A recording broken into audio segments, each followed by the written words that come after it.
I love comics and I love fucking movies, so why not make a top 5 comic book movies of all time? I'm gonna start with the Sam Raimi Spider-Man, because why the fuck not? It's such a great film.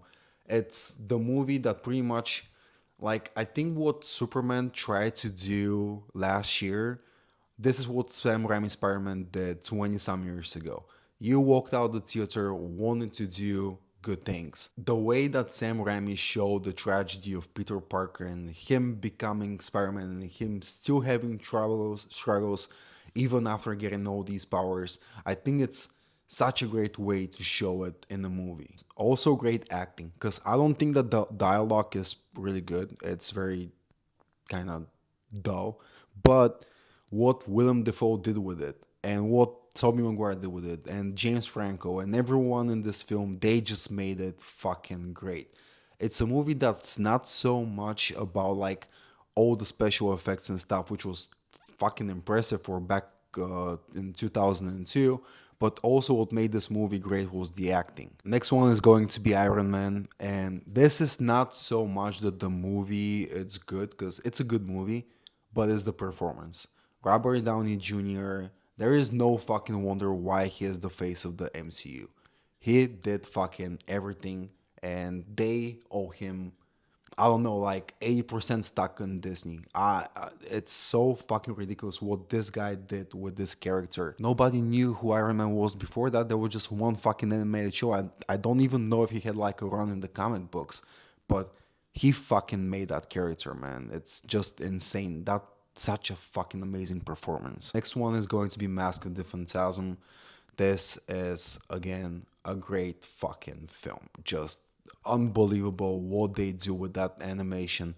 Way back in 1993, Paul Dini and Bruce Timm are such a fucking great team, because they made the Batman animated series who people still love till today. That show aged like fucking fine wine, just as this film. It's so fucking rich on story, on characters, design. Like everything is just so unique in this one. And what I mean by rich is that they show the origin of Batman. They show him like going through to this whole fucking trauma with his parents. Also, it's a romantic story between him and Andrea. The Joker gets involved at one point, and he's scary as shit.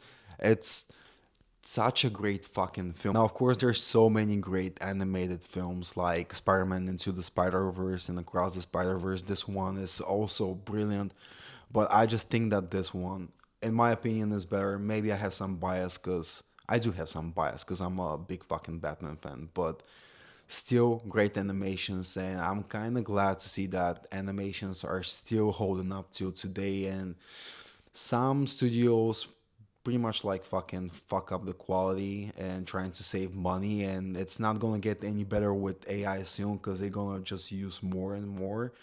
But hope for the best. Then we have the Dark Knight, and this movie is just brilliant. Like it's kind of distancing itself far away from the comic books, but you still see the inspiration from like the Long Halloween and some others. The realism in this movie is just brilliant. Like it's just insane. It's such a huge step up from the previous one, from Batman Begins. I'm not a fan of it. I'm not a fan of Batman Begins, but The Dark Knight is just so fucking good. And no one did actually truthfully show his style in there, because I don't think on the first one he had like this much freedom to do whatever he wants with the whole fucking city and everything else. But in this one, it feels like a fucking Chris Nolan film from start to finish. Of course, how can we forget one of the greatest performances in cinema ever? Is going to be the Heath Ledger's Joker.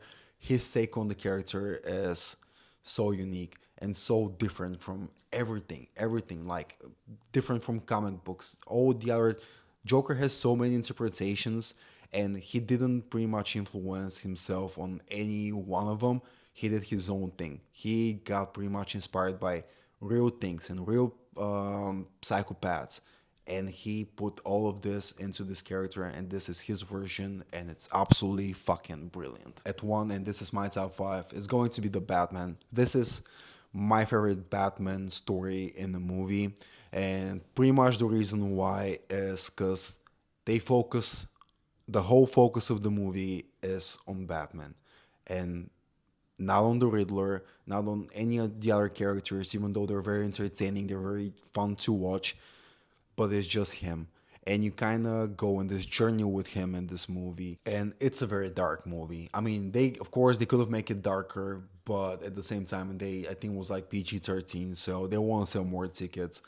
But it's the story is so great. I just love the focus on Batman and Bruce and how he switches between both characters, and that he's pretty much the same person all the time. And this was like a huge complaint from like people who like Batman. They'll be like, no, but Bruce Wayne, like his persona is being a playboy and shit like that. No, he is still someone who is very much affected by what happened to his parents. And I think it just makes more sense. I think that this movie has even more realism than The Dark Knight, but it just works really well. And like kudos to the cinematography and the directing and everything. It just puts you like in a whole fucking different atmosphere that it was very much needed. It was a huge change also for the cinema and the superhero genre. Yeah, this is just a quick yap about my top five movies, and let me know what you think. I'll see you on the next one.